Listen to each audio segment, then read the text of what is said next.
the Tornado, you moved on to the Typhoon. Yeah. Was the Typhoon where you wanted to go? Yes, I engineered it so the Tornado was starting to go out of service. I saw the writing on the wall. Everyone was going to end up needing to go somewhere. So what was great is my Torex was coming up. And so I spoke to my squadron boss and I said, look, well, I do want to go Typhoon. It'd be really cool.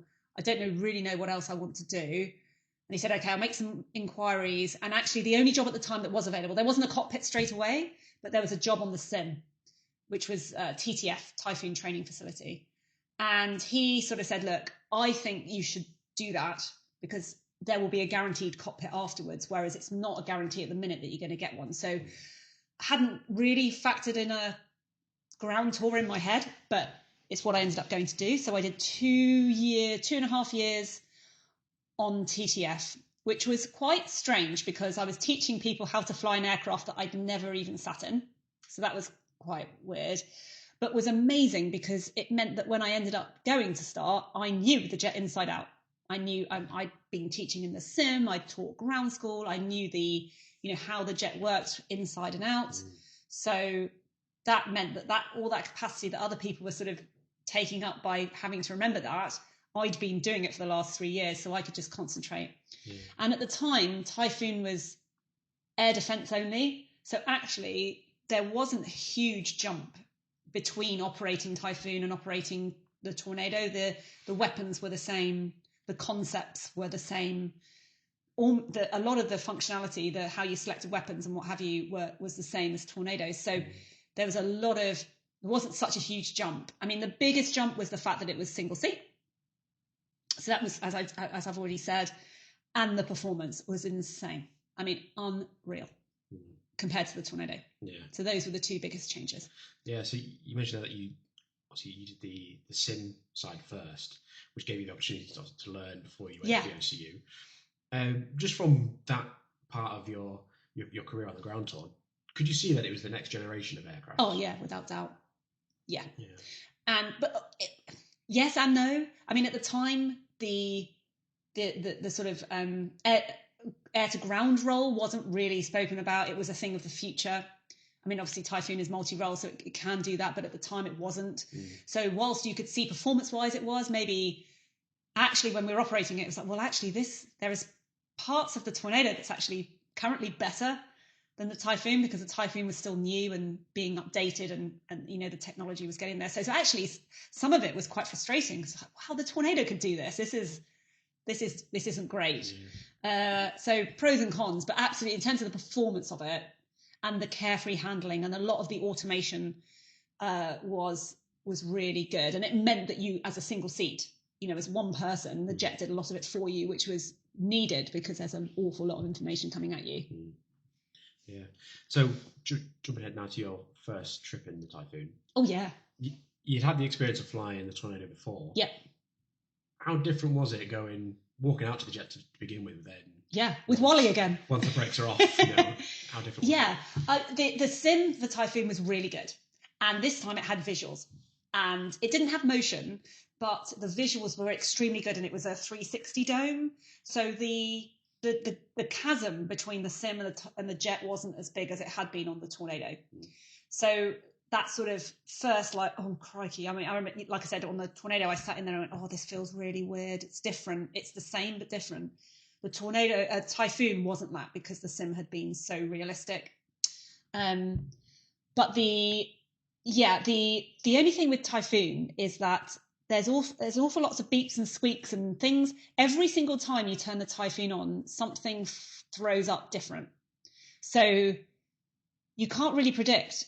And it's very unusual that something doesn't get thrown up. A warning, I mean. Some sort of random warning will get thrown up and then you have to do what's called a depower repower, which is literally turn it off and turn it on. I'm sure Parky or someone is probably speaking to you about this. You're laughing because you're like, yeah, I've heard this.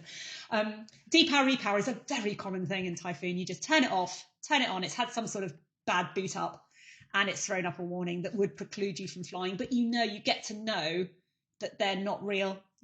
By the time you get experience, which ones are like, oh no, this might be a showstopper or that's just a glitch in the matrix. But the first time you do it, you don't. And they can only represent so much in the sim because that's not an actual jet firing up. So that was quite awkward, and it's just starting to notice, oh, crikey, what about that caption?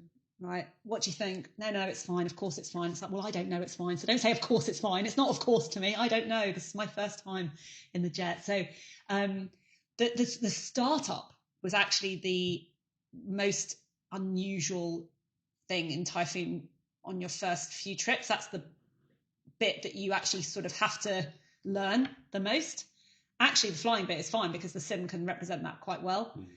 But the power of the engines are amazing in Typhoon, and a reheat takeoff, especially the first time you don't do a performance takeoff on your first trip because it's pretty eye-watering. I think you do it on trip 3 or trip 4. But the first time you do a performance takeoff, wow, I mean, it's just amazing.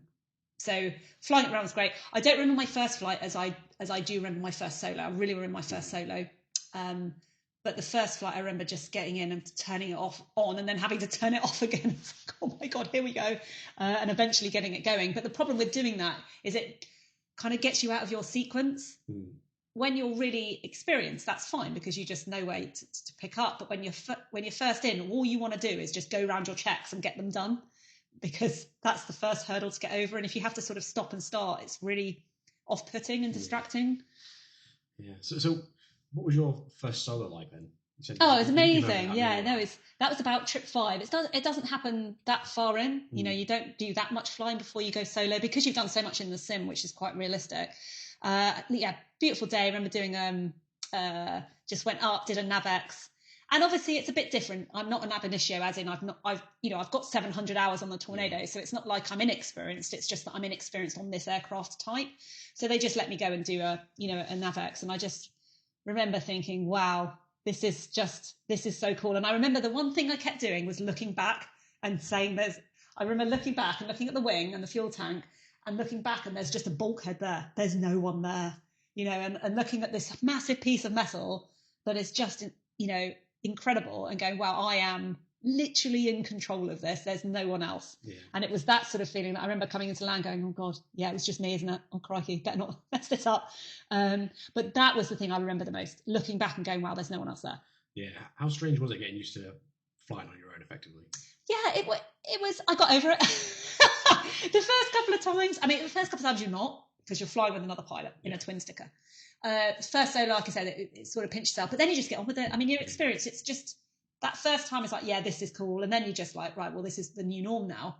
And the jet talks to you anyway. I mean, sometimes you can't shut her up. So it's like you've got someone else in the cockpit as well. But I would say it's like the first time you maybe div in somewhere that there's not someone else there that really hits home. It's like, oh, it's all on me. Yeah. And it's just quite a lot of responsibility. And that's the one time where you go, I'd like to have someone to go to the bar with or go and have dinner with, but I'm on my own. Yeah. So it's little things like that. But because the jet's so automated, you kind of feel like you've got someone else in there as well, because the workload is halved, which is great. But I actually came to enjoy it. I remember my other half, he was a nav, and he was on 41 Squadron as a trials management officer, and he would fly as passenger in the Typhoon because he's not qualified. So we had a twin sticker, and I remember him coming down. And I took him flying, and he said, "God, that was so boring." That's not what you want to hear from your other half. He's like, you didn't say a word. I said, oh, I'm so sorry. I'm just now used to not speaking, because if you're talking, you're not listening. And there's a lot of other stuff that you need to be listening to. And actually a quiet cockpit is a really composed, you can perform under pressure in a quiet cockpit. He's like, you've just completely gone single seat, haven't you? I said, yeah, sorry. I was a bit dull. He was like, it's okay, I just looked out the window. I said, okay. I forgot you were there, to be honest. Yeah. So how did the cockpit differ from the Tornado? You mentioned earlier that it was a little bit more simplistic. But... Yeah, way more modern. I mean, it's probably not modern now compared to the F-35 or what have you. I mean, 5th gen it's comparing apples and pears. But it was lovely. It's very clean, very clean. There's not dials everywhere. There's not stuff bolted on where they've sort of retrofitted stuff. It's just the 3 beautiful colour TV tabs.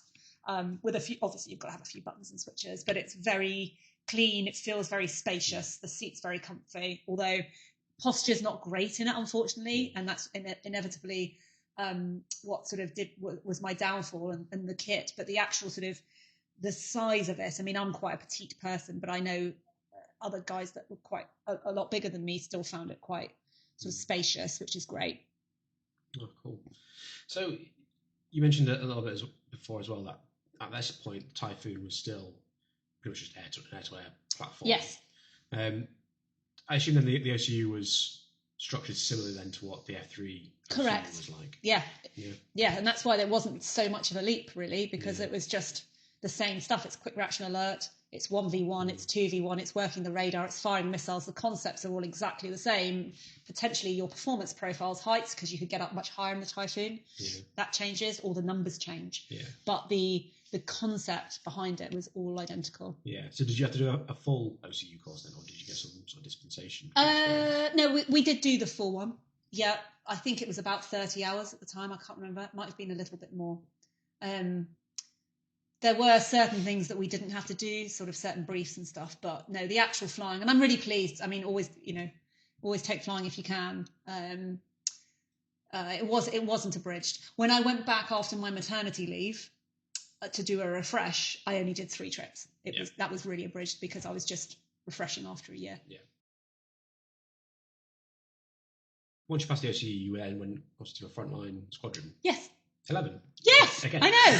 There we go. Nothing changed. But the badges were slightly different, which was really annoying. I thought I would save some money. But unfortunately, the old ones had tornado all over it. So that was lovely. I mean, I love 11. It was 11 and 3 at the time were available. And I had requested 11 just because I'd been on 11 before. I'm a bit of a loyal kind of person. So 3 years on 11 and then went back. In fact, then with Stanival, which is standards and evaluation, which is kind of based on the OCU. So I started teaching then as well, even though I wasn't a full-time instructor, and then got posted to the OCU as a full-time instructor from there before then 41 at the end of my career. Yeah, so with Typhoon being quite, in its infancy stage when you got to 11, did 11 have a specific role at the time? No, I mean, it was just, the Typhoon's role was Q. So that's what we did. Okay. Yeah. And obviously exercises and what have you. But it was only really in 2011 when Ellamy kicked off that the Typhoon then started to have sort of a different role. And then the squadrons would sort of roam on through readiness states and what have you. Yeah. And also don't forget that Lucas hadn't been, Lucas hadn't been set up then either. So it was just Coningsby. It was only 11 and 3 at the time. And then obviously eventually Lucas opened and then Lucas became Lossy. So it wasn't a big force at the time. Yeah. So Typhoon would have been doing Q at that point. Was there much difference between how you did Q between the Tornado and the Typhoon? No. The profiles were slightly different in that you had the performance available to you to not have to fly certain profiles. In the F3, you had to sort of get your speed on before you climbed. In the Typhoon, you didn't have to worry about that because of the performance. I think the biggest difference is there weren't 4 people on queue, there were 2. So if you didn't get on with the guy, that was pretty awkward. But no, the concepts, the procedures, everything. I mean, there were subtle differences because the jet was fundamentally different. So the startup and all that was, that had to be honed. And that was one of my jobs when I ended up on 41, sort of looking at how we make that process as quick as we can. So big picture, it was very similar, but there were just little changes. But the building was the same at Coningsby. Yeah. Oh, cool. So during your time with 11, you went to probably the most famous exercise in the world. Oh, yeah. Red Flag. Yeah. For those that don't know, what is Red Flag? So Red Flag is an exercise based in Nellis Air Force Base, which is just outside Vegas. I mean, just outside. So you stay in Vegas, which is obviously a big sort of part of the aura that is Flag. The Flag is huge. I mean, it's one of the biggest, most complex exercises in the world. It's sort of legendary, really, in terms of the equipment that you're going to fight with and against. You're fighting with the Americans, which is, obviously they have some amazing pieces of kit. I mean, I remember lining up with a B-2 on the parallel runway. Even just flying at an airbase where there's a parallel runway is not something that we do in the UK. And you get, you fly the jets in, you're flying over the Grand Canyon, you land in Nellis, you can see Vegas. It's just amazing. And it's pretty tough. I mean, the pressure is on. I mean, I did a mission command out there and you are planning for an entire day and there's millions of pounds worth of training resting on your shoulders. And, so that's not trivial. And the hours are long, but it's the epitome of work hard, play hard. Yeah. It's cool. Absolutely. So with the Typhoon being, at that point, an air-to-air platform, how did you look to employ the role red flag for the Typhoon? Oh, well, that was actually 2013. So the Typhoon had already transitioned. Okay. So 2011 was Ellamy, and then 2013 was the first flag that that Typhoon was on. So actually, we were toted as a multi-role, right? Which was cool because we'd obviously learned a lot of lessons from Ellamy, and then we put them into practice. But I remember leading. I was the escort commander, so that the sort of fighters before the bombers come in. So our job is to then protect those bombers. So we would sort of push out. But we pushed out in Block 5 up at 50,000 feet.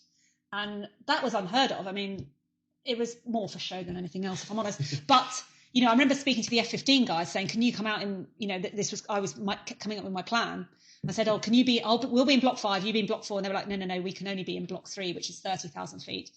And below, sort of 20 and 30. So it was very cool to show off Typhoon, the performance of it that could do that, because we were way higher than anyone else, which helps with your missiles because you're giving them the best sort of chance of going further. But there were some real frustrations. The jet was still technically in its infancy. There were a lot of things that were immature. So what was nice is I remember standing up on the red flag stage at the end of one of the briefs and saying, look, just want to say thanks for having us. We know there's some frustrations. We've learned a lot of lessons from this that we can then feed into the development of the jet. You've seen also what it can do. And it's always nice to just build on that sort of partnership with the states. And they very deliberately designed this exercise to be nations that could share a lot of information. And prior to the red flag, we'd been up at Western Zephyr and we'd been embedded with an F-22 squadron, and it was the first time that we'd flown. So Typhoon is 4th gen, that is 5th gen. It's just capabilities, it's low observability. And we had started to sort of work on the tactics of how you fight those different platforms together and their strengths and their weaknesses and how you mitigate for those. And what was lovely is that F-22 squadron that we'd been flying with also came down to flag, and we put that into practice as well. So that was how we were sort of employing Typhoon. We were still learning, but it was also learning for everyone, which was fantastic. Oh, amazing. So red flag is obviously known for its ability to replicate threats. Yeah. How real did that environment feel? Really real. Terrifyingly real. When you had a wall of their very professional red air coming at you and showing no mercy. Yeah. And I think that's really good because, in the UK, we don't necessarily have all the assets available to us all the time to present a credible red threat, an enemy threat, but they do there. And actually, sometimes you can learn the false lessons by, you've only got 4 or 5 to deal with, shoot them down, come home for 2 medals. That is not going to happen for real. There's going to be hundreds. And what's lovely in red flag, it's you genuinely see that. And you also have this little bit of, oh my gosh, this is bad, which you don't necessarily always get day to day in the UK. So I think that's a really good, and you're going to get shot down. And it's a great lesson. I got shot down on red flag. And it's a fantastic lesson. You just can't get away with sometimes maybe what you can do in the UK. And it's like negative training sometimes. So terrifying that the threat is so real and it really makes you perform to your limit. And I guess that's why red flag is so legendary, because by the time the end of red flag comes around, you are really good. Yeah. You're very proficient. You're feeling at the top of your game. I think that leading a mission over there was if I'm honest with you, one of the pinnacles of my career, because I was so on the ball. And it's, still fate happens eventually when you come home, and it's just inevitable. Yeah. It's a shame that you can't maintain that all the time, but it's just, the country would need a lot of money to be able to do that. Yeah. Did you ever get into any sort of tussles with the aggressors there then? No, it's, people do, but I didn't. It was more that beyond visual range. Right. So we never really got into any sort of 1v1. And also there are a lot of aeroplanes. Yeah. In the, and everyone's got their heights, because at the end of the day, it's still training, and everyone has to come home that night. So you're quite restricted in terms of the heights that you can go to, because you're talking 100 aeroplanes in one piece of sky. So you have to be pretty careful. So no within visual range, but lots of training of missiles at range. Yes. So what did you find was the steepest learning curve from red flag? At the planning day, where the pressure, I mean, it was incredible. And the threat, the first mission where my radar, my TV screen, which has got my link picture on it, and which is coming from the E7, and my radar picture, which is getting jammed by the enemy. I mean, it's quite funny to look at it. The map is just covered in hostiles and friendlies, and oh my God, that was a really steep learning curve. I don't think I'd ever seen a busier picture, and my radar was just full of just contacts, which is great. The first time out, it's great because you know who the enemy is. You know they're over there. Although sometimes they're sneaky and they hide in the valleys and they're really close. So you've got to be looking high and low between your 4-ship. But leading an 8-ship of Typhoons in wall across the front and pushing on time is really cool. And leading that is amazing. That is pinch yourself. But the steepest learning curve was probably that first push, seeing the radar picture, knowing it was going to be bad, but actually for real going, crikey. We need your help in IDing these people because we can't necessarily do it at the time. Yeah. And I need you to say hostile so that I can just shoot something because there's an awful lot of hostiles out there and I need to be able to get some missiles on the go. So I think that was really steep. And then shooting those first missiles, going out and then coming back in. But then now there are friendlies in front of us as well. And then that picture is really confused. So it's just listening to the comm. And you can't imagine how busy the comm is because everyone is struggling. And everyone wants to say, I've got someone on my radar. Are they hostile or are they friendly? And that was definitely the biggest learning curve, I think. Wow. It's intense. Yeah, it sounds rather intense. So what's your most memorable moment from Red Flag? Standing up on the flag and on the red flag stage and briefing my plan, definitely, because the plan had been amazing. But standing up and just in front of everyone, I mean, there's 300 people flying in a mission, and that's pretty cool. Because there's a lot of history there, around the room. The Americans do it really well. There's flags, there's all the sort of the shields and the prints and the real history. And you've heard so much about flag throughout your career. And to be then standing on the auditorium stage and briefing your plan is just cool. Yeah. Really cool. That's in terms of sort of that's for me my biggest memory. Then my second memory is starting up the jet for the first time on the pan. We've got F-18s moving, the Navy variant moving their wings, taxiing parts, because there's no ground radio. There's no one in control. You just have to figure it out with who the other players. There's no one directing you on the ground, which is how they would do it in the UK. So, and then lining up on the end of runway 13 and there being a B2 in my mission that I've planned, getting airborne to fly the plan that we've sort of come up for them. And they're on the parallel runway. I mean, that is pinch yourself. Yeah, absolutely. How did your mission go? It was okay, actually. So the commander said to me, it was the last mission, actually. And he said, this mission, your one job is to not let the B2s get shot down. And we came back and they didn't. And I remember him giving me this. So there's a bit of tradition that the debrief, everyone has a little drink, just a little bit. And this was obviously the last mission. So everyone's tired. Everyone's really excited. It's a Friday. Red flag is done. And we're all in this massive debriefing room with the big picture up of how the mission went. And I'm sat at the front, sort of awaiting my doom. And he walks in with one of those, I don't know if you've ever seen it, but you can get big bottles of Jack Daniels that have the sort of, they're like a mold, but they have the handle in them. I don't know if they're massive. Oh, yeah. And he sort of hands me this. And he said, well done. The B2 didn't get shot down. Take a swig. So I took a little swig. Neat Jack Daniels. And that was the start of the debrief. And that was just a really cool moment because he was just this awesome dude that we all really looked up to. And it was lovely to sort of finish on a high like that. It was brilliant. Oh, absolutely. So we jumped forward there a little bit. Sorry. It's fine. I ordered it wrong. But Ellamy kicked off before Red Flag.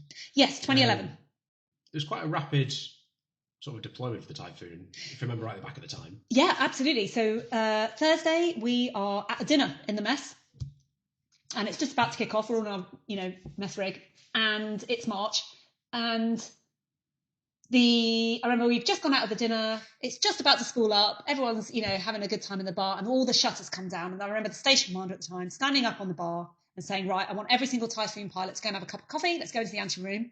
The party's over. And we're like, oh, what have we done? And we all go into the anteroom, get a cup of coffee. He said, right, the UN Security Council resolution has been written. Libya, you've obviously all seen it in the news, but what I need you to do is go and sober up, get home, come in the morning, and we're deploying. So all do that, obviously, come in the morning, and then there's still a bit of a thinks bubble as to, or question as to where the Typhoon is going to get deployed, and that sort of has to be worked out. So the Friday and the Saturday, we think we're going to go on the Saturday. So on the Friday, we have all the sorts of briefs. We get all of our ISO preps done, which is a form that you would fill out if you get shot down to tell the people that might pick you up, to make sure they've got the right person, that you tell them you write down some little notes about your life that someone might not know, so that they don't pick up the wrong person. And we get briefs, on threats. We go into the sim, we're practicing, anti-SAM maneuvers, which we've done before, but we're just honing our skills. And we get lots of threat briefs and the situation and stuff. So that's the Friday. We think we're going on the Saturday. So we come in on the Saturday, we're all ready to go. And we still don't know where we're going. So, okay, so we just pick up any loose ends of briefs, go home on the Saturday. And on the Sunday we come in and, yep, we're going. So 10 jets from 11, 3 squadron going to kill me if it was 3 as well, but I can't remember. I definitely was 5 in 11. And we fly across and we're armed. We're going to Gioia in southern Italy. And what's really cool is we get over to Roma Control, and Roma Control ask, our RAFAir, blah, blah, blah, is sort of an international sort of formation call sign for military from the Air Force. RAFAir, blah, blah, blah, blah, blah. Just, what are you? Where are you going? And my good friend who's leading the 5 ship says, oh, we're, a 5 ship of Typhoons. We are direct Gioia del Colle. And they say, oh, are you armed? And he said, A firm, all armed. And from a Delta Airlines jet that's also on the radio, we hear, get some, who is clearly an ex-military American pilot who is now flying for Delta Airlines. So that was really fun. And we land at Gioia, and one of the other pilots who's on a ground tour is taxiing us in because it's so late notice. There's no engineers, there's no one there. It's a real skeleton crew. And, we all get in, we have to we put all the missile sort of pins in, which normally the ground crew could do, but it's literally just us at the airfield. And we then wait for everyone else to arrive. The engineers are amazing, though. The ones that are there, they literally turn the jets, and the first mission is flown the following day, which to turn all those jets, armed jets, they literally worked overnight, which was amazing. And then mission 1 kicks off, then mission 2, and then mission 3 is my first mission. And that was cool. It was really cool. I was really nervous on the tanker. I didn't want to spoke, which is, have a damage my probe, because then I'd have to go back. So that was my first thing that I was really worried about. So I got my tanking done, because it was an hour down to the tanking bracket from Gioia. So you had an hour transit due south. You'd meet the tankers, and then you would fly on. They're not obviously too close because they're vulnerable.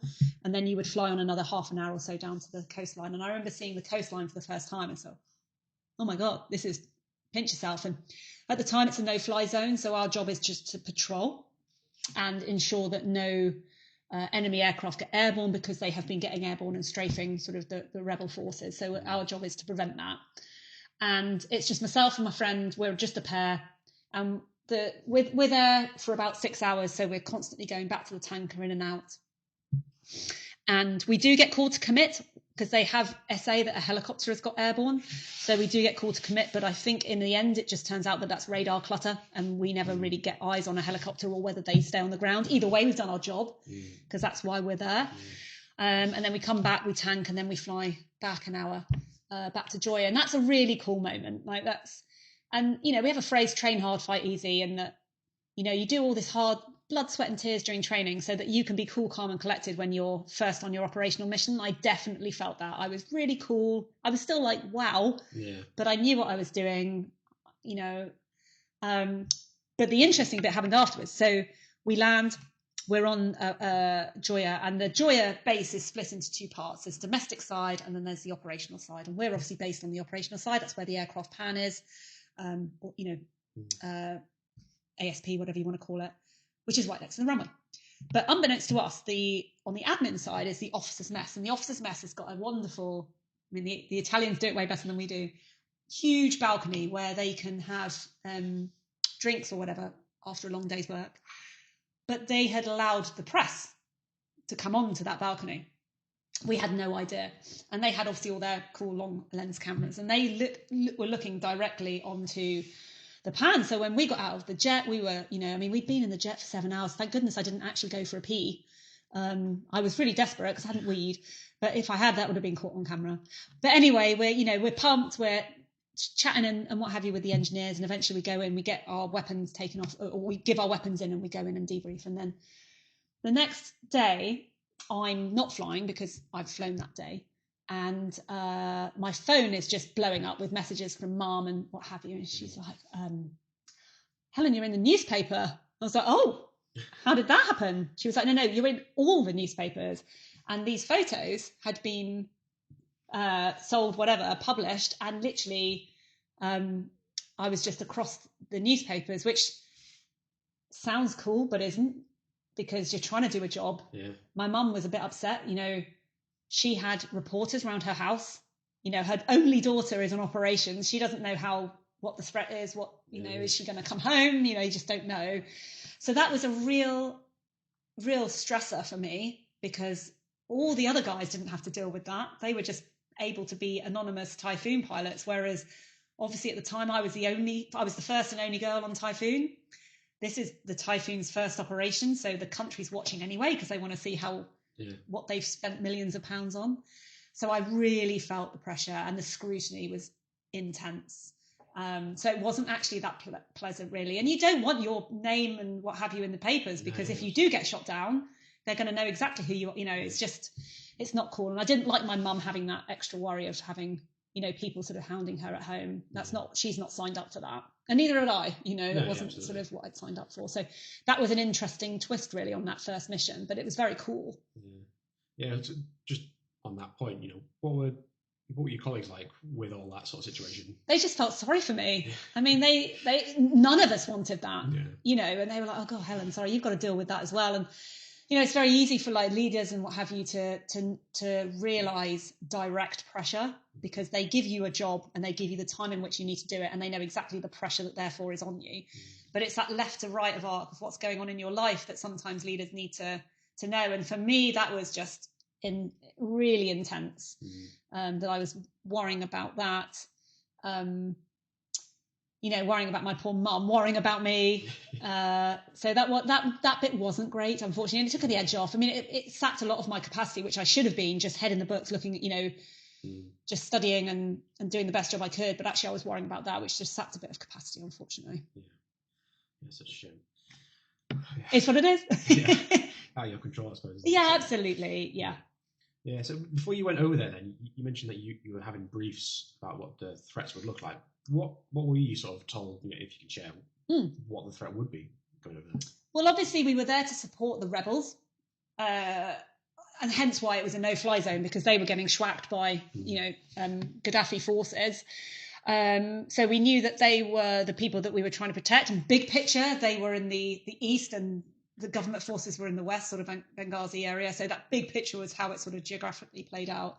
But there were some surface-to-air missile systems there, SA-8, etc. So we were just reminding ourselves how best to defeat that, practice those in the sim, just looking at Gaddafi forces and, the political and the economic and the morale, all that sort of feeds into what could possibly play out, and where coalition forces are as well, because it wasn't just us. So it was just building a picture for us as to what we were going to find when we physically found ourselves, in the air at 20,000 feet over the coastline. Okay, so with this being Typhoon's first operational theatre, this is when it first started employing air-to-ground weapons as well. Correct. So it was a no-fly zone to start with, so it was air policing. Yeah. So we were fully armed with air-to-air weapons, and then it started going kinetic. So the Tornado GR4 arrived as well, because obviously politically it was decided that we need to go a bit further, and that was when the Typhoon people had been starting. So it was kind of a bit of a split between those that had dropped bombs before on different types, so Harrier, Jaguar, and the Tornado GR4, and those that hadn't, like me, the F3 guys. So there was a big difference between the two of us. So the guys that knew what they were doing, the concepts, the theory behind dropping bombs, were the first to then go on and do that. And so the Typhoon got re-rolled essentially into a multi-role capacity. And those that didn't know, we kind of got sent home. So we'd been there for a couple of months. We got then sent home to then learn how to do that, because it's a completely different specialization. It was right back to the basics of the theory of, dropping weapons. It wasn't, I'd never done it before. So we then went home, got trained up, and then we went back out to then sort of room on. So that's how it worked. But what was lovely at the time, we were very humble in that we knew that the Typhoon force, that not necessarily the people, because they'd done it before, but on this platform, and the platform itself, the sort of the tech behind it was quite in its infancy. So we were very humble in that we were like, look, Tornado GR4 guys, you are the experts at this. You've been doing this for years. Your kit works. You know it inside out. But we've got a very good defensive aid suite. So how about we sort of fly one-on-one? So we ended up doing mixed formations of one GR4 and one Typhoon. So it was kind of a symbiotic relationship in that we were sort of learning. We didn't necessarily, our pod wasn't maybe necessarily as good as the GR, so they could laze for us if we were dropping bombs. But we could defend them because we had a really good defensive aid system. So we could tell them when threats were looking at us. So that's how we sort of started it before. And then while we got more and more experience, then eventually Typhoon would, go in on its own, as it were. Yeah. But to start with, and that was lovely because we worked really hand in hand with the Tornado GR4 guys. Yeah, so obviously you mentioned that you came from an air defence background. You had to go back to come back to the UK to learn the air-to-ground stuff. How did you find? That's cool. Doing the air-to-ground stuff? Learning. It was just completely different concept. It was epic. There's a lot of theory to learn, but it was really good to sort of just learn a new skill while still being sort of, it's not like you're learning a new skill in a completely new environment. What's lovely is you're learning a new skill in an environment that you're comfortable with.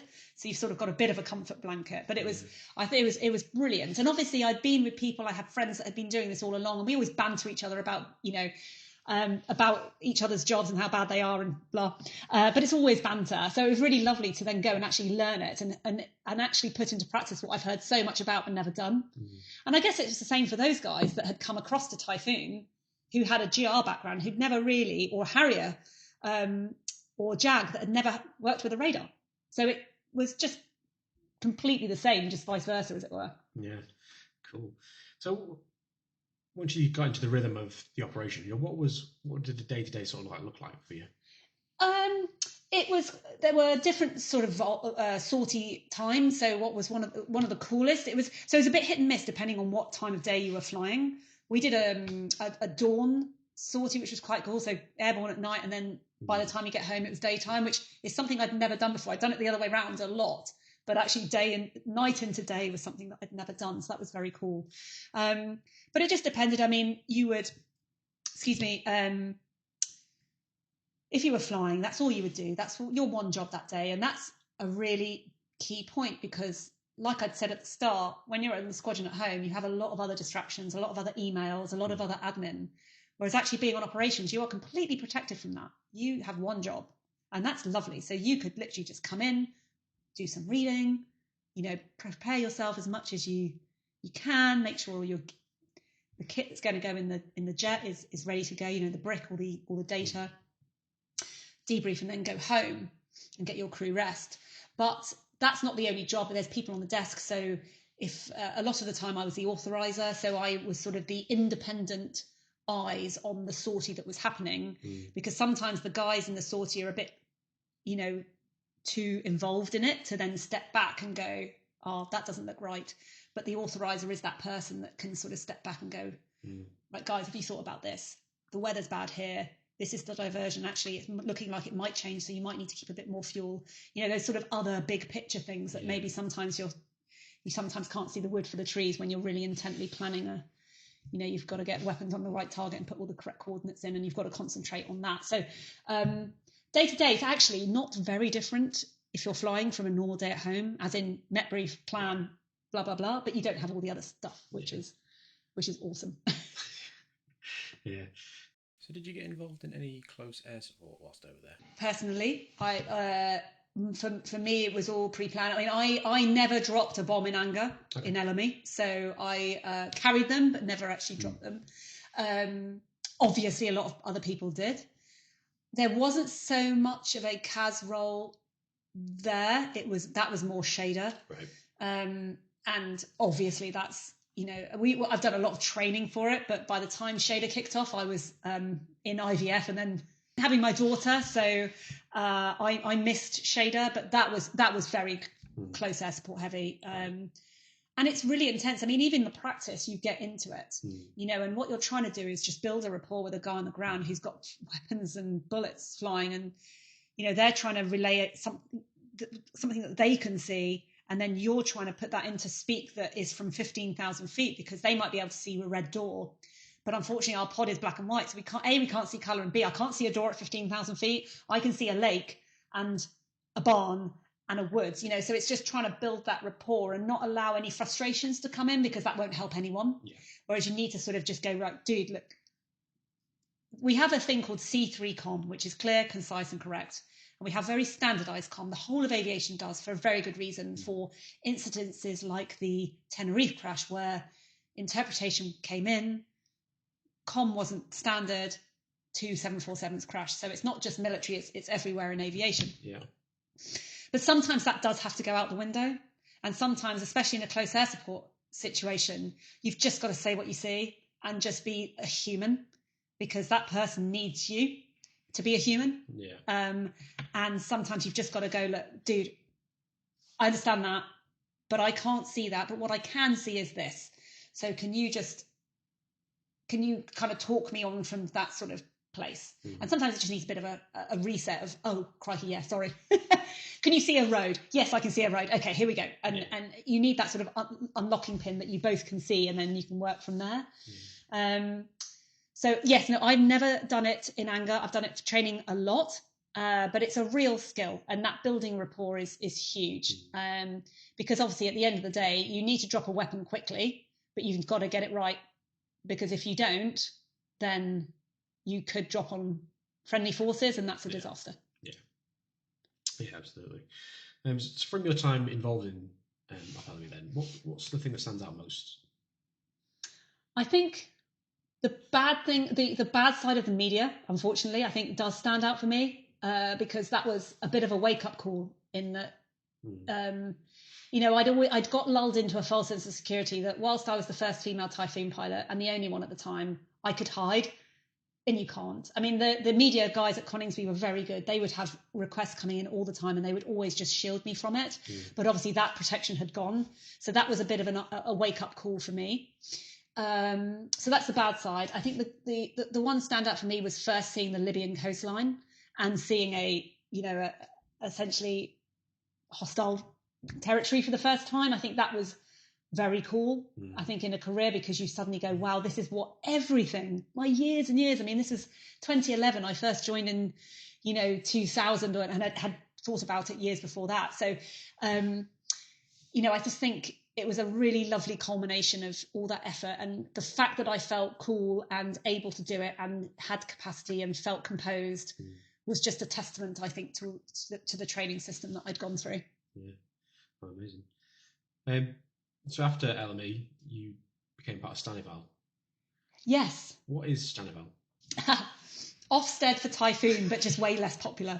So there's it's even more tricky now in that you've got 2 bases, but obviously you've got different squadrons, and the tendency is every squadron has a little individual way of doing stuff. But where that falls over is if one person goes to fly with another squadron, they can't predict what the other person's going to do because it's not the same. So what you need is standardization. That is not a dirty word, but you need to be able to flow between squadrons. You need to be able to know that a wingman is going to do what you expect them to do. So everyone needs to be standardized. We're not saying there can't be improvisation, but it kind of works that you have a common base plate from where to go. So my job is Stanaval. So Stanaval is standards and evaluation. So we have a Stanaval flight at Coningsby. There is one now at Lossy. And we are the sort of go-to. So every squadron's got a question. So there would be a qualified flying instructor, so Stan Flying, that was me. There would be a Stan Weapons, so a QI. And the OC would normally be a QI as well. So sort of a team of us. When there was just one, it was team. It was pretty busy, but now that there are two, I think it's probably a bit easier. But any sort of question as to how we should do things or standardization, or I was in charge of all of the documents, so the flight crew cards, so the checklists for the pilots, any thoughts, ideas, gripes about those, all of that would come in, and we were the sort of central point of contact, and not just from the squadrons but also from high up. So if they said, look, we've got this new procedure coming in or piece of equipment, you need to now then farm this out. So we were the sort of conduit between all the different elements. So it was pretty busy. But the other side was evaluation. So our job was also to fly with the squadrons, because every single pilot needed a Stanaval check every couple of years, just to make sure that they were still doing what we expected them to do and at the standard to which we expected them. So also my job was to go and fly with all the pilots and just make sure that they were performing at the level we expected and not just going off on one and doing their own thing, for want of a better way of explaining it. So that's why I said we were offset for Typhoon, but less popular, because when Stanaval came, it's like, oh no, because we would give them quizzes. We'd you look at their procedures. We'd check that their logbooks were all correct and everything was in order. And actually, I was pretty surprised I got the job. I wasn't expecting it. And I had raging imposter syndrome. I was just, wow, I'm still the only female on the force. Why do they think I'm good enough to fly with every single other pilot? And you're talking, the station commander all the way down to the JP. So you could fly with anyone. So there's sometimes rank gradient and what have you. But actually what was really interesting is most of the pilots I flew with had the same insecurities as I did, were maybe underconfident, made basic mistakes. And actually it kind of boosted my own confidence, because I thought, well, there's a lot of bravado on a single seat fast jet force. There's a lot of beating a chest. The guys are like, oh, shouting about how good they are. They're all lovely. I'm not trying to put them down, but it kind of taught me that actually maybe that bravado is sometimes hiding something. And actually, if I'm just Helen, I'm cool. I just get my job done. Actually, I'm probably doing a good enough job. Yeah. Yeah. So you mentioned that you were making sure that obviously people are conforming to standards. Yes. Certainly through flying, that sort of thing. So if there was a pilot said just below in something, what would your sort of action be? Well, that would just be in my report, and then I'd probably go and speak to his squadron staff and go, look, we've flown with him. I could fail him if it was that bad, if it was like a safety critical point or whatever. But then and that's kind of my job. Is to be that independent check of actually, no, this person didn't perform. It could just be a one-off, often is. But then my job would be to report that. It would go on their file. But then I would go and speak and say, look, have you noticed anything? Is this a trend? Do we need to give them a bit more training? At the end of the day, they're there because they deserve to be there. They might just have had a bad day, or it might be they just need to maybe go in the sim with an instructor. Quite often, actually, afterwards, I would then maybe do a little bespoke package for them that I would organise with the squadron and say, look, I think they just need a bit more work on this. Yeah. I can offer them a brief and maybe a couple of sims, and then we can maybe redo their check, because we weren't there to fail people. We weren't there to chop people, but we did need them to perform to the standard, because at the end of the day they could kill themselves or someone else. Yeah. So the stakes were high. Yeah, absolutely. In the end, you became an instructor on 29 Squadron. I did. Was becoming an instructor sort of like a natural progression for you and something that you wanted to do? Yes. So as part of my Stanaval role, I needed to get an instructor qualification, because I was clearly flying with people and not necessarily instructing them, but I might be asked to if maybe they didn't perform to the level that they were supposed to. So I'd already got a basic qualification, and we were already embedded on 29 squadrons. So it literally, like you say, it was a natural progression. I was half qualified. I was fully qualified, but to a basic level, and all my stuff was there. So it kind of just made sense that, the 29 need experienced people. had the experience, I'd been on the front line, it was a natural progression. So I just literally changed my green badge to my black, red and yellow badge and started instructing. Yeah, so what's the training process then for you to become a qualified instructor? So you have to do a bit of ground school, just, the concept of being an instructor, as I said earlier about when to intervene, flying in the back cockpit, learning what controls you have, what you don't, landing it from the back, day and night, so there is flying instruction to be had as well. But also you have to show, you do what's called a give back. So the instructor would teach you a sortie as an instructor, and then they would expect you to give it back. So you would then instruct them on that, and they would want you to do that for every phase of the OCU. So combat, EW, the end phase, the sort of the intercept phase, DCA. So that's the sort of process, and you would give briefs, and they would blogs you, as it were. So they would pretend to be the student, and they might make deliberate errors, and it was your job then to intervene at the appropriate time, and then also bring it up in a debrief in a constructive manner. So that's the sort of process of becoming an instructor. Okay, sounds quite interesting. So having been through OCUs before and obviously gone through flying training, did you have an idea of the kind of instructor that you wanted to be? Yeah, really chilled.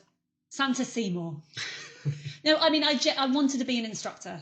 I really wanted, and the best experience for me as an instructor was when I saw something click, that someone had really been struggling with, and we broke it down, and we got there, and they just got it. And that was amazing. So I really wanted to be that instructor that people could come to and ask questions, not feel intimidated by. That's not in my character anyway. I just wanted to be me, but imparting as much information that I'd learned to the students. So yes, I definitely had that sort of mindset of being a really chilled but fair. You've got to call it if someone's made a mistake. You're not relishing it. But if they need to see it again for their own sake, then that's so be it. So fair but nice. Yeah. So what's it like taking a student on their first trip, or the first time you do it? I was really nervous. Really nervous. Oh, that's amazing, because they're buzzing. You get that infectious sort of it sort of reminds you how cool it is. Because when you can become a bit normalized to it, but seeing someone's excitement, or seeing their excitement on their first trip, it kind of makes you excited again, which is lovely. It sort of re-energizes you. But some students I wouldn't say I'm a big fan of flying in the back seat. And when you become, so if you've had a bit of time off and then you come back to it, it does make you feel sick. I suffered with motion sickness in the back if I wasn't used to it. And air combat sorties, I remember doing a week of air combat, and I was in the back seat for every single one of them, and most of them were defensive, because that's the phase they were on. So you're spending most of your time under 9G looking back in the back cockpit. Wow, that was hard, but I slept very well that Friday night, because that was 2 sorties every day doing that, and that was pretty intense. But I remember one guy, I won't mention their name, I felt sick after his taxi out, because he was constantly on the brakes, and we were sort of doing this all the way down the taxiway. Oh God, I've got an hour of him flying, let alone. It does bother a bit, doesn't it? It does, especially if you're not very gentle. And there's a certain way with unfortunately, the brakes can become a bit snatchy. But I thought, oh gosh, good job I've got a sick bag, because he's agricultural, for want of a better word. So most of the time I loved it. The time I didn't like it maybe was when it got to the point where it was inevitable that they were going to fail. And not just because you can't necessarily teach capacity. I think to a certain extent you've either got it or you haven't. And it was very obvious when they had reached max capacity and they were just shutting down. They weren't listening. Your hearing goes, doesn't it? And when you got to that point, you were like, oh no, guy, come on. I just want to, dude, I just want you to do this. Just come on. You've got this. Do a fuel check. Do something. You've got to show me that you're still there. And sometimes that was pretty uncomfortable, because you knew what you were going to have to do. Yeah, so in those sort of situations, what would you as an instructor be doing? I know during the flight saying that their bucket is full. Yeah. So, what would your process be then to try and I suppose, correct it, whether it be while you're flying or on the ground? Yeah. So, I mean, they got to a point where on one of the sorties, I just terminated the run because they weren't learning anything. Nothing was being achieved. So let's just terminate. Come around the corner. Let's take a breath.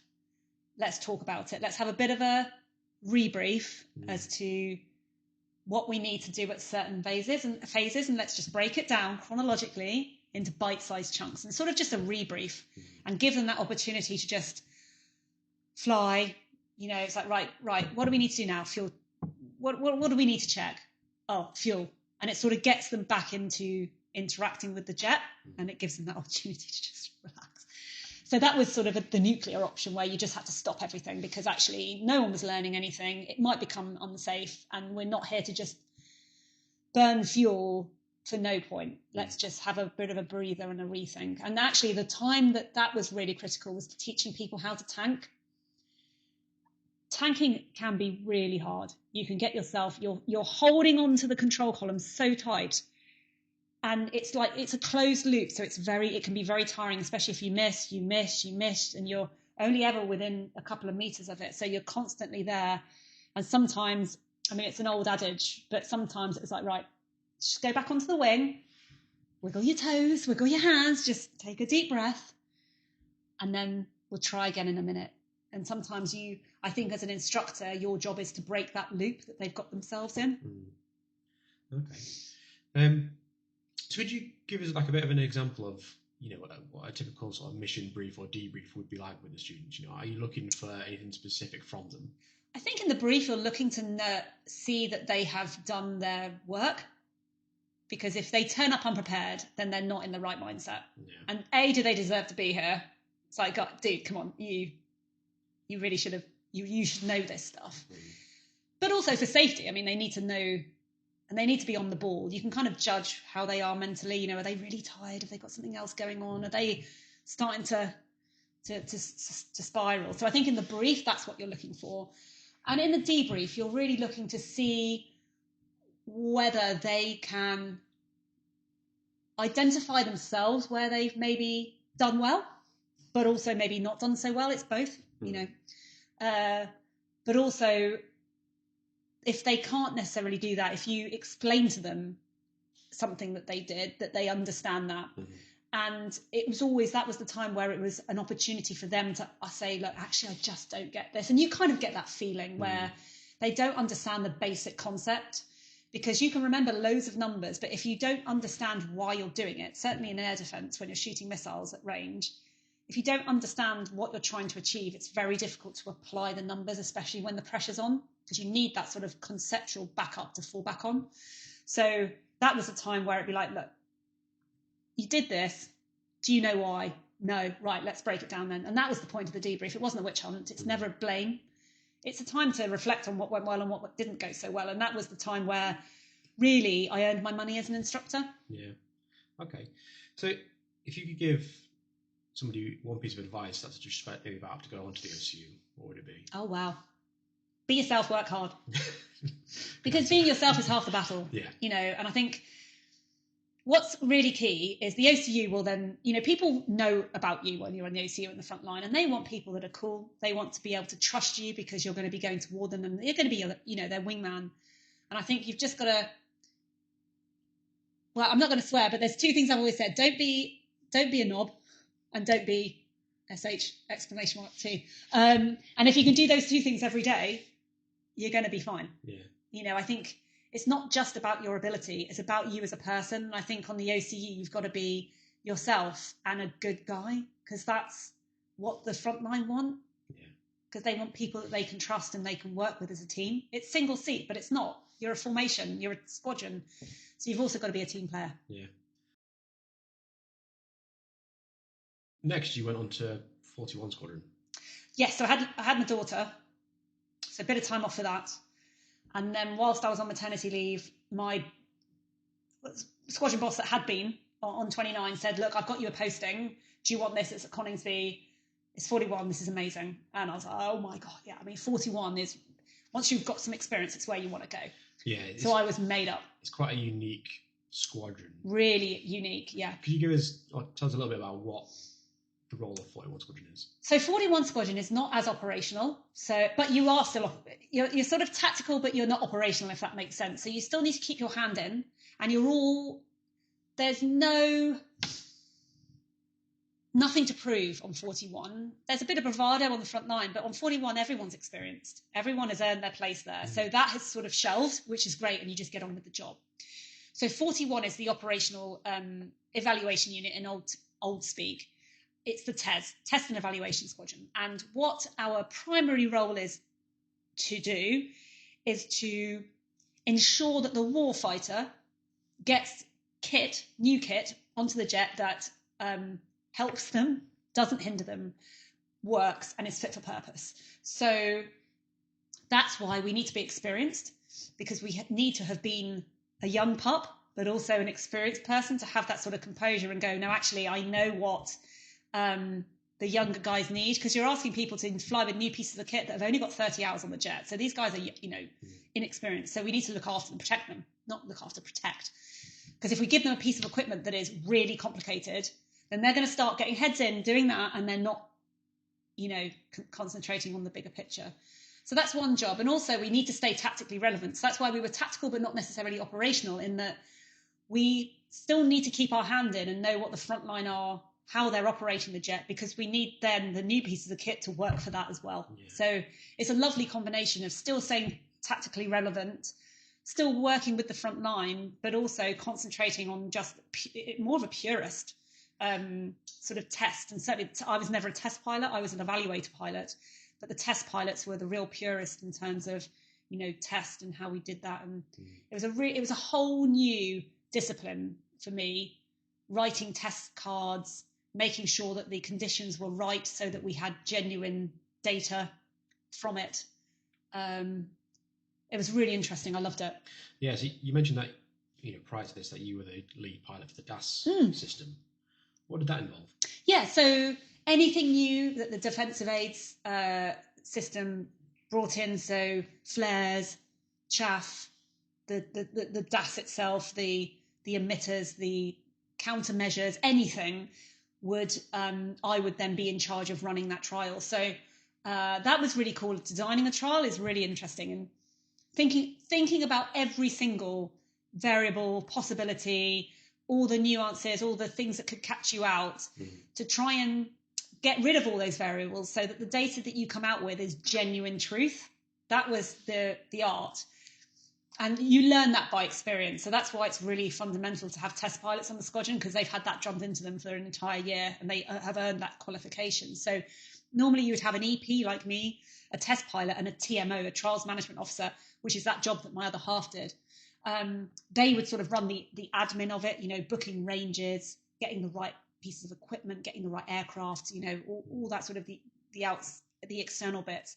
The test pilots would look at the purer stuff, and then I would sort of help the TMO drag that all together to create cards that would run the trial. So anyone on the squadron could pick that card up and just go and fly and collect the correct data. It didn't need to be me doing it. So that was also a skill, because you sort of had to translate all of that information into a card that didn't assume any prior knowledge, if that makes sense. Yeah. So that was a real skill. But so that's how we would sort of do it. But what was cool about that is obviously you had a lot of interaction with industry, British Aerospace, because they were more often than not, they were giving us the new software updates or the new pieces of equipment. They would come in and then we would take those and trial them. And our job really was to be that barrier between industry and the frontline operator. And we were that sort of voice of reason going, no, I understand. I remember once someone said, we need so you'd have a fuel page, a DAS page, the pod, you'd have hydraulics on normally your right-hand TV tab. And there was a guy that his whole raison d'etre was the electrical system on Typhoon, which is amazing because we need experts like that are just so focused that, that's how we get a good system. And he was trying to argue with me that we needed that page up so that the pilot can see it. He obviously thought that was the most important thing because that's his area of expertise. Whereas the pilot on the squadron was going on 41. I was like, no, that's just, if something goes wrong with that, there's nothing that the pilot can do.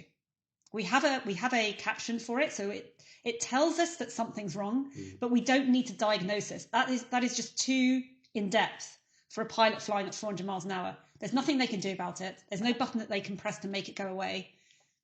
But I don't need to diagnose it because I don't actually at that point really care which wiggly amp has gone wrong. Yeah. I just know that something's wrong with the electrical system and I probably need to go home. So that was sort of my job to go, you know what, we could tell the pilot absolutely everything in this jet, but that would totally max them out for no gain. Because what we don't want is pilots diagnosing stuff. That's for the engineers later. Actually, what we want them to do is make a sensible decision with the information they've got and either carry on or go home. And so my job as the pilot in the sort of mix between the industry experts and the front line was to go, no, I don't want a 30-hour pilot looking at the electrical page because it's just too much information and doesn't help them. Yeah.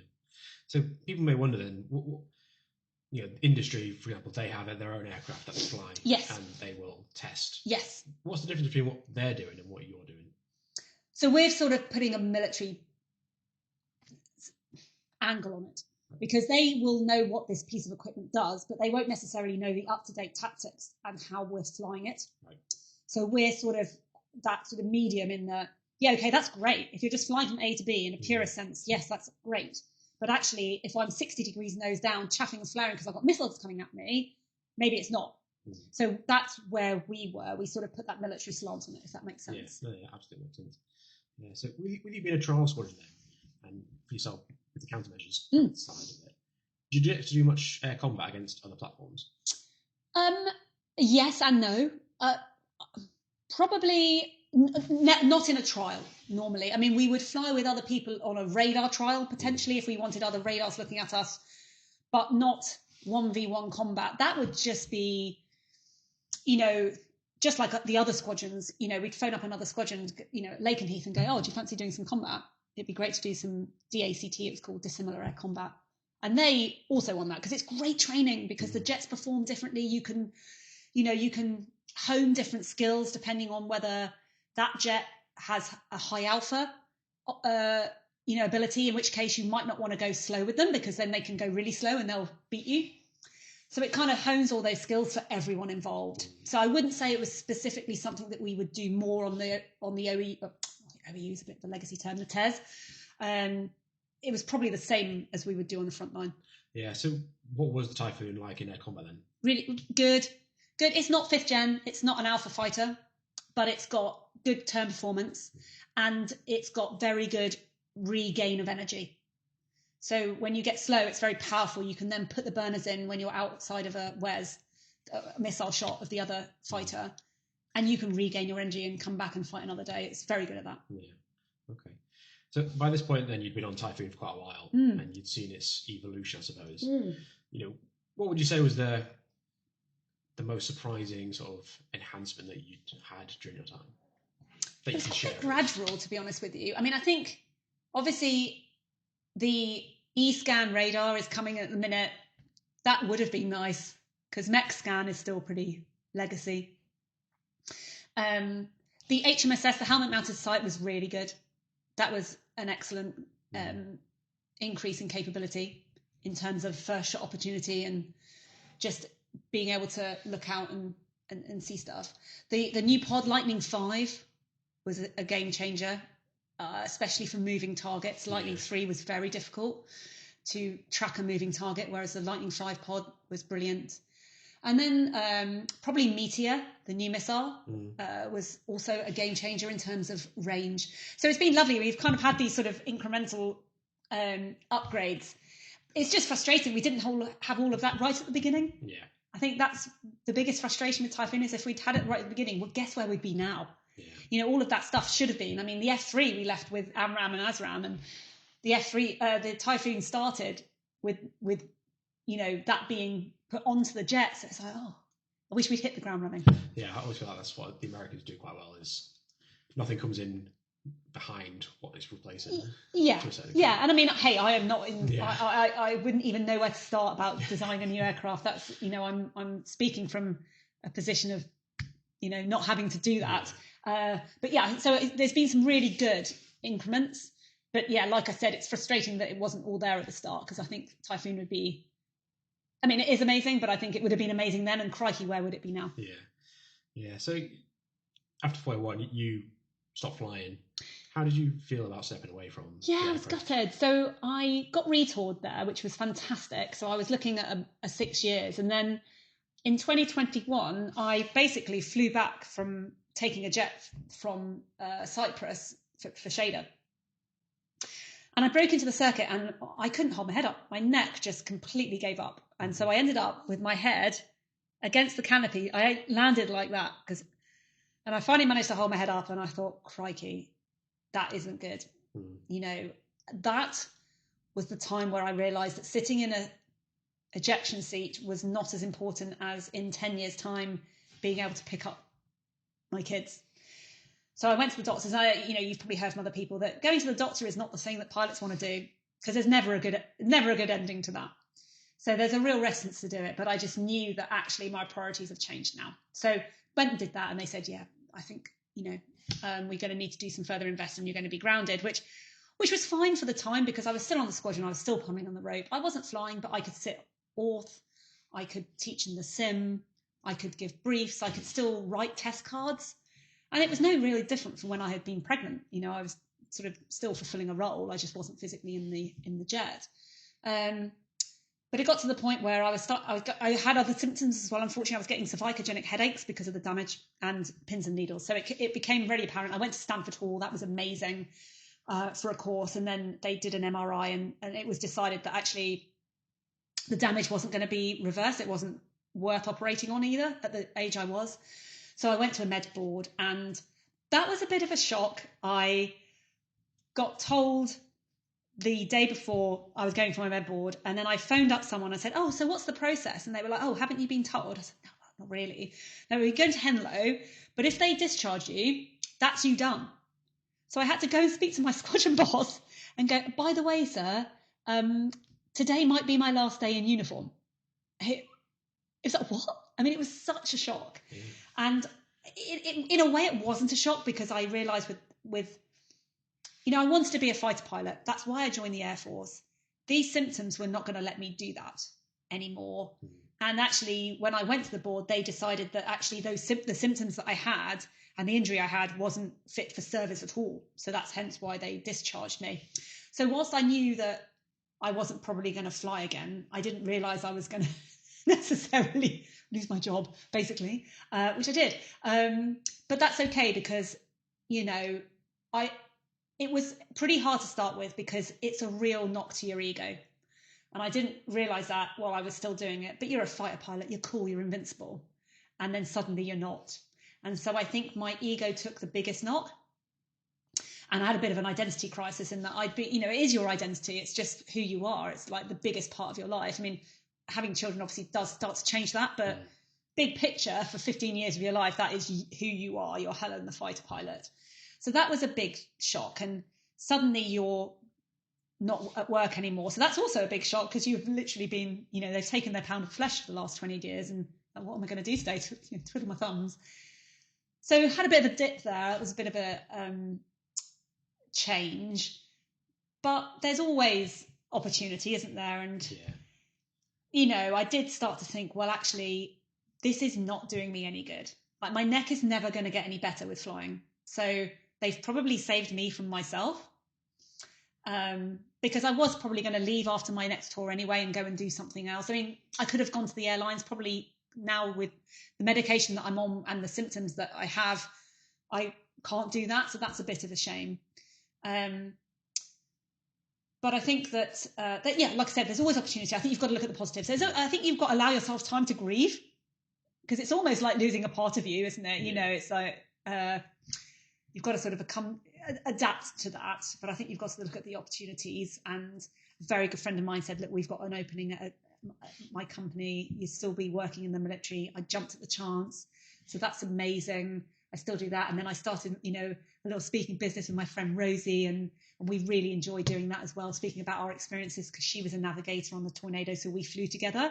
And, we're one of only a handful of female fast jet crews to have flown together in the world, and to be able to share that quite unique experience is amazing with other people. So there's always a silver lining.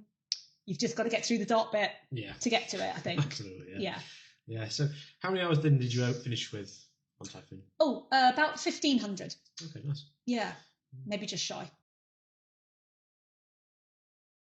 So after the RAF, you just mentioned then that you sort of started your own speaking company with your friend Rosie. Tell us about it. Yeah, it's brilliant. It all started over a glass of Prosecco and a good idea. She's been out of the Air Force for 10 years, so she's been doing this for quite a while, and she's got a master's in human factors, so she's brilliant in, she's doing a lot of work in the academic side and working in industry and teaching that. And she said, oh, you should do some speaking as well. You've got loads of stories, you've got 20 odd years in the Air Force, and you've got lots of dits. And I said, well, I'm not going to do it without you. And so the idea was born, and it's brilliant. We have just the most fun. And I think that's what really resonates with audiences, is that you can see our genuine, like, we've been best mates for 20 years, and that comes through loud and clear. We've got each other's, we are literally each other's wingman. So I think that really resonates. And I think what's very cool is that, as I said earlier, we were a metre apart, but our perspective on something was totally different. And then how we communicated that was a real challenge. And so it's lovely to have a navigator's perspective and a pilot's perspective on stuff.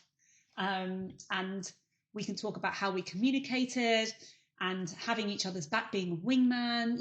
We can talk about building trust. She put her life in my hands because she had no flying controls in the back cockpit. So there's lots of really cool, interesting aspects to sort of teamwork and leadership that we can speak about from slightly different angles, while still pulling on the same rope, if that makes sense. And I think we also, have a lot of experience, and we can sort of impart that experience. And it's quite unique. And the other lovely thing we speak about is, whilst it doesn't define us, we did work in a predominantly male environment. And, I've spoken about imposter syndrome. Whether that was because I was female or not, I don't know. A lot of people, high performers, 70% of high performers, whether you're male or female, have or do suffer from it. But it's certainly more prevalent in the minority groups. And I think we can also talk about that as well. And it's lovely when we interact with the female. We've done a lot of work with Network Rail, and actually the female track workers speak about the fact that whilst it's very unique, our experience, it's so relatable. We talk about needing a wee, and they're like, yeah, where do we wee in the on the track? So there's just fundamental things that we can speak about that relate to a boardroom. It's not just in the cockpit. Communication, trust, teamwork is just as valid there as it is on a railway track or in a boardroom. So that's fantastic. Yeah. So what are some of the services that you and Rosie offer? Well, we do keynotes, which is great. We it's not necessarily a very well-trodden path, speaking together as a pair. It's usually done as a solo. But like I said, I think the advantage that we bring is that we do have that different aspect, and we can talk about the same event, but slightly differently. And we can explain how that's really important with communication, because it's really fundamental that everyone shares the same mental model. And that's why briefings are good and debriefings, etc. So we bring all of that into a keynote. But we do workshops as well, which is great. We speak about communication, imposter syndrome, low confidence. And we did one recently, which was lovely. And, we spoke about our tools and what we've learned over the years to sort of try and boost our own confidence. And, one of the things we were always told, especially being young females in a predominantly male environment, is that just be more assertive. It's like, okay, how do you want me to do that? And it's a real skill, and and I think you can only do that over time with experience. So that's what we also do. So we do, workshops as well as keynotes, which is just awesome. And we always have a really lovely question and answer session after any event. I think it's the Q&A where people really they get to ask questions about how realistic is Top Gun? What's it like to fly supersonic? But they also ask really in-depth questions, and it's really obvious that they've enjoyed the sort of fighter pilot aspect of it, but they've also taken the key takeaways away, which is fantastic. Yeah. Okay. So if somebody was going to get in touch with you, what's the sort of process that you would go through then from them getting in touch to running an event? Oh, really easy. You just email us. So we've got a website, which is www.weareonamission.co.uk. And there's a contact page at the back, and you just basically write your name details, and we'll get back to you straight away. Amazing. As you mentioned throughout this, you've often been the only sort of female pilot, on squadron. overall, when you look back over your career, how did you find being in that sort of environment? I never really brought that baggage with me. There are times where it did raise its head, but overall, I just came to work as Helen the pilot. The fact that I was female was kind of irrelevant, and that sort of